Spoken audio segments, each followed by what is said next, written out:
Norvēģu valoda. Labdien! Šodien mēs parunāsim par lietvārdiem. Lietvārdu norvēģu valodā lieto divās formās – nenoteiktā un noteiktā forma. Šīs formas lietojumi var noteikt izteiciens, kurā lietvārds ir tādā un tikai tādā formā, kā norvēģi to lieto. To var noteikt arī gramatika un to var noteikt stāstījuma konteksts. Un nenoteikto lietvārdu formu lieto tad, ja lieta ir nezināma, mēs pieminam pirmo reizi stāstījumā, vai tas ir vispārīgi. Piemēram, jeg ser en båt, es redzu laivu. Bet tad, kad mēs jau par to runāsim konkrēti, mēs teiksim noteiktajā formā, un tas būs den båten, tā laiva.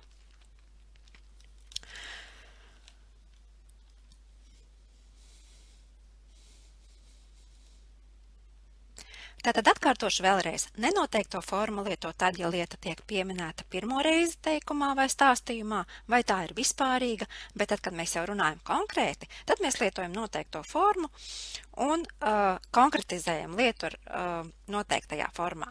En bil ir vienskaitļa nenoteiktā forma ar artikulu en, un tad, kad mēs konkretizējam jau lietu, mēs konkrēti runājam par auto, kur mēs zinām, mēs artikulu novietojam vārdu beigās bīlen. Daudzskaitlī būs bīler un konkretizējot daudzas mašīnas būs bīlene. Tā ir šī noteiktā forma. Ja mēs runājam par lietvārdu locījumiem, tātad en bil, bīlen, bīler, bīlene, en bot, boten, boter, botne, kas ir šeit pieminēts, tad jāsaka, ka lietvārdi ir lietvārdu formas vienskaitlī un daudzskaitlī ir gan vīriešu, gan sieviešu, gan nekatrai dzimtai, un šeit būtu atšķirīgi šie locījumi, un tā jau ir pavisam cita tēma vai cita nodarbība. Savukārt šeit turpināsim ar to, ko nosaka gramatika. Un gramatika nosaka, ka lietvārdu forma atkarīga, vai mēs to lietojam pirms vai aiz piederības vietniekvārda. Piederības vietniekvārdi ir min, mit, din, dit, dēre, hennes, hans.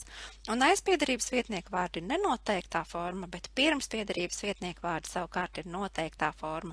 Un šeit var atcerēties pantiņu. Min, bīl, bīlen, min. Mit navn, navne dit. Dit jūs, jūsu dit. Deres telefon, telefonen, deres. Hennes, ansikt, ansikta hennes. Hans motosikkel, motosiklen hans. Tāpat ir jāsaka, ka gramatika nosaka, ka lietvārdu nenoteikto formu lieto pēc ģenitīva. Anitas, barn. Sindres, sykkel. Tāpat nenoteiktā forma ir pēc skaitļa vārdiem. Tu, 4, 5, 6, 7, 8. Tu, bøker, 4 dager, 5 måneder. Nenoteikto lietvārdu formu lieto pēc vārda, kas norāda daudzumu, tātad mengde ord, få, flere, mange, noen, ingen, en del. Få epler, flere bukser, mange mennesker, noen dager, ingen dager, en del biler, en del båter. Tāpat nenoteiktā forma ir pēc vārdiem vær, vilke, hva slags, pēr, slike, slik. Hver dag, vilke bok, hva slags musikk, peruke, slik lampe, slike steder, slike gensere, slik jakke.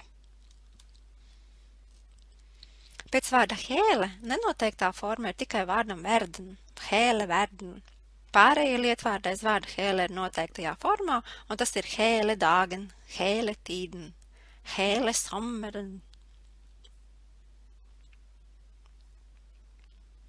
Savukārt noteiktā konkrētā lietvārda forma tiek lietota pēc norādāmā vietniekvārda jeb noteiktā artikula etar påpekende pronomen, den, denne, den, denne jakka, det, dette huset, de, disse tingene. Hele det borgerlige samarbeidet er i fare. Tātad pirms piederības vietniekvārda tiek lietota noteiktā lietvārda forma bīlen, min, telefonen, din, boken, hans, klassen til Peter, lærerne sine, beina mine. Vēlreiz atkārtoju, aiz piederības vietniekvārda nenoteiktā forma, pirms piederības vietniekvārda noteiktā konkrētā forma. Pantiņš, min, bīl, bīlen, min. Din telefon, telefonen, din. Hans bok, boken, hans.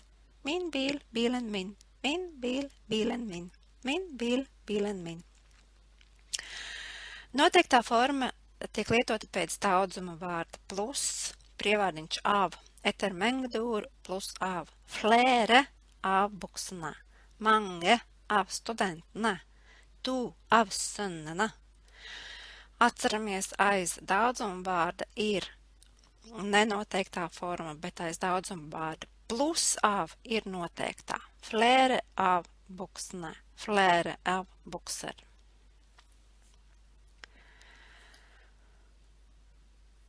Pēc vārdiem selve, selveste un hēle ir vārds noteiktajā izteiksmē.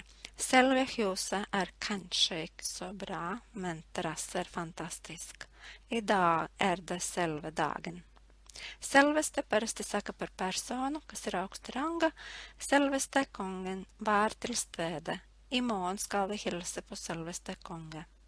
Hele dagen var hun bekymret.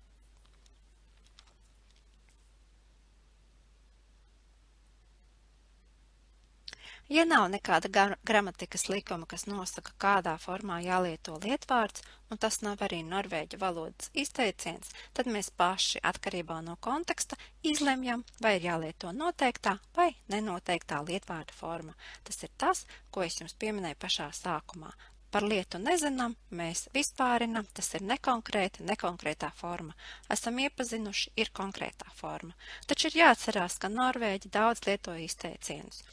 Un šādi izteicieni, piemēram, ir til seint på kveld, til seint på natt, kad nav konkrēti po kvelden, bet po kveld. Savukārt citā teikumā tas būs po kvelden, om kvelden, i kveld. Tātad ir jāatcerās, ka norvēģiem ir daudz izteicienu, taču ir arī, protams, noteikumi. Lai jums veicās norvēģu valodas apguvē, uz tikšanos nākamajā nodarbībā. Lai jums veicās!